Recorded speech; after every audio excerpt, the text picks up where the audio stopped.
Hello again, this is David West, your plebeian philosopher, and today we're going to be going into part 2 on religion, alt-right, alt-left, and centrist, how each of these different political groups deal with religion, but these are going to be historical examples. All right, so I'm a Christian, and most of my knowledge is on Christian history, so I'm going to be going over, obviously, I believe in religious liberty, and I also believe in secular justice. But we're going to talk about examples of religious tyranny that have occurred in Christianity, and frankly, it can occur in any religion. It can occur in any religion, and it's really just when the church and state become merged, and the state nationalizes the religion, and it creates a monopoly. So let's get into it. Let's get into some of the first examples in Christianity. Jesus did not support religious tyranny. Okay, that was part of the problem that he faced when dealing with the Pharisees. What the Pharisees were doing, and once again, the Pharisees weren't inherently bad, but they were covetous, at least in Jesus's time. And any priesthood can become covetous. But in the specific example of the Gospels, the Pharisees were robbing the poor. They were robbing the poor, which is bad. It's terrible. They're coveting money, right? That's bad. But they're robbing the poor in the temple. So they're robbing the poor in God's name. They're enriching themselves. And we've seen this throughout history. Every religion you can see, you'll find some examples of this. But Jesus, he loses it. He flips over the money tables, and he accuses the Pharisees of turning God's temple into a den of thieves. Jesus was very upset when he saw this, because it wasn't just robbing the poor, who he believed, he practiced, we're supposed to help the poor. But Jesus witnessed the Pharisees robbing the poor in the temple in God's name. That really upset Jesus, okay? And then another example of coveting was the Pharisees tried to kill Jesus on multiple occasions. They plotted to kill him on a regular basis. And a lot of it was because they couldn't justify their covetous practice. And their covetous practice became very evident in contrast to Jesus's loving practice. So they saw Jesus as a threat to their political and social power over their congregations. So they wanted to kill Jesus for many reasons. Let's get into Christianity, later Christianity. The Edict of Milan, not a bad thing. Constantine pretty much just gives Christians religious liberty to exist. You can exist and you don't have to be in hiding anymore. So the Edict of Milan, I think, was good. However, unfortunately, what happened was, over the course of several decades, the Christian state and church, the Roman state and the Christian church start to merge together over the course of decades. And by the time of 380 CE, the Edict of Thessalonica is passed by Emperor Theodosius. And what that does is that pretty much states that a specific sect of Christianity, the Nicene interpretation of Christianity, becomes the state religion, and anyone in disagreement with that particular sect is treated as a heretic and persecuted. Okay, now, there's nothing wrong with the Nicene doctrine. There's nothing wrong with it. Nothing wrong at all. Until you start using it to justify abusing people, until you start burning people at the stake for disagreeing with it and persecuting and committing ethnic cleansing on massive scales, which is what happened over the course of about 1,000 years. The heresies continued, and they would flare up from time to time. You get a new religious movement pop up, and the heresies, they would be accused of heresy, and it was all based on the doctrine of the Edict of Thessalonica. So Edict of Thessalonica is responsible for a lot of religious tyranny. That doctrine was bad, and that doctrine was a doctrine of religious tyranny. Okay, we're going to get into the 16th century. Okay, the Church of England. Once again, not bad. There's nothing wrong with the Church of England. Until they nationalized. I mean, it was kind of built by the king, so it kind of began fairly nationalistic anyways, fairly centralized around the king. But what was happening is that the Church of England, after becoming nationalized, they have the state monopoly on religion. They start persecuting dissidents, people who disagree with them, like the Pilgrims and the Puritans. So the Pilgrims and the Puritans, they fled to America. And they fled to America. They're Christians, fleeing to America to escape religious tyranny from fellow Christians. It's really bad. It's really bad. And they just wanted to practice in peace. They just didn't want anyone to bother them. That's all the Pilgrims wanted. That's all the Puritans wanted.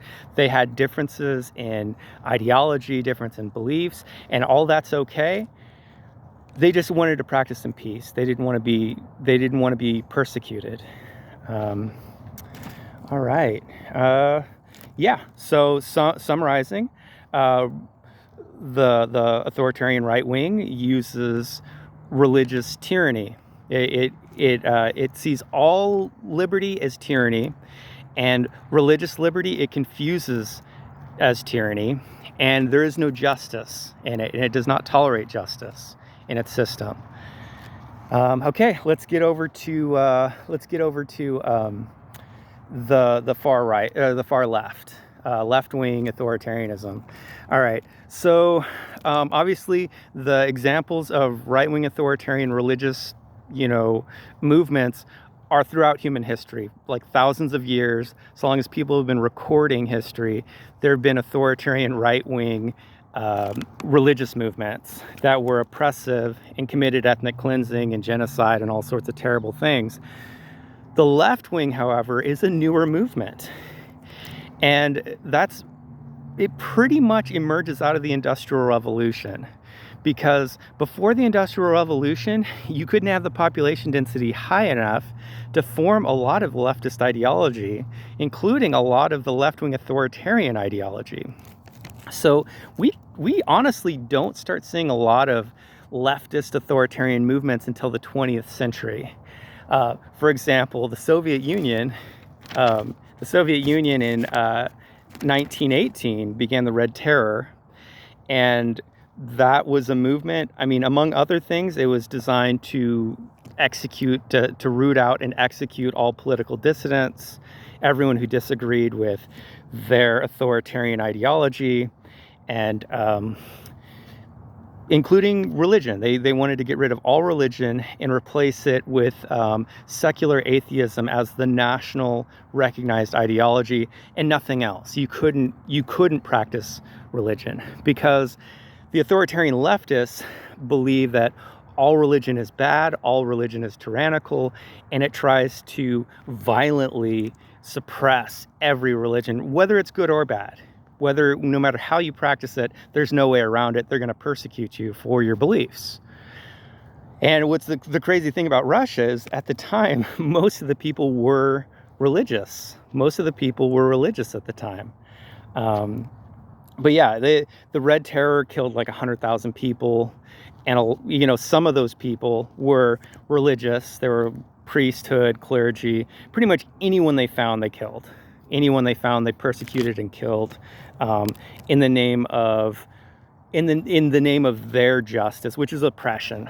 It was secular. They believed it was secular justice, but in reality, it was religious oppression, because there's no liberty in the authoritarian left. So it's all oppression. It's not really justice anymore. They corrupt it into oppression. And in the name of religious oppression, they ended up, they killed pretty much every religious person they could find and persecute them, if not kill them. Let's talk about the center. Let's talk about how the center responds to religion. Okay, well, the center allows for religious liberty, which is, once again, whatever your religious belief is, it's okay. So long as you're not abusing people, it's okay. Thomas Jefferson is a very complicated guy. Okay, he's got a lot of contradictions to him, but he was a big proponent in the separation of church and state in the United States. And the reason why is because he was a deist. And his his ideology, his Christian he was a Christian, but his interpretation of Christianity was different, and he knew if they ever made a state religion, or even if it was, especially if it was Christianity, he knew he would be persecuted. So Thomas Jefferson, a lot of it was out of self-interest, but he was very much in favor of the separation of church and state. And the First Amendment, so that's 1789, First Amendment came out, and that was the Anti-Federalists, that included like people like Thomas Jefferson, ensuring religious liberty, the freedom to practice whatever your beliefs or no beliefs, so long as you don't hurt anyone. That's religious liberty. So let's talk about what the separation of church and state does. Okay, it protects the church from political corruption.